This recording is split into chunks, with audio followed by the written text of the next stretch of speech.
Guys, pauwi na tayo. Kaya lang, umulan. Hindi tayo makapagpatakbo ng mabilis. Mukhang hindi ko na maabutan ang bus. Basta ako makauwi na ito. Napakaganda ng Naju mga kaibigan. Wow. Naju, South Korea.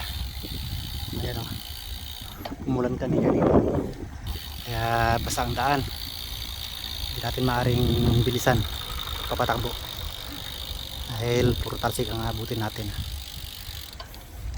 Ang luwag ng kalsada mga kaibigan, parang private road lang na. Bike lane,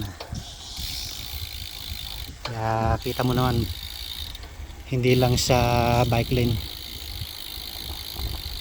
parang highway na to sa atin. Hanggang makikita mo yung gobyerno nila may napupuntahan yung mga tax ng tao. Diba? Sana all. Malapit na tayo, mga 50 kilometers na lang, lapit na. Uy, Naju,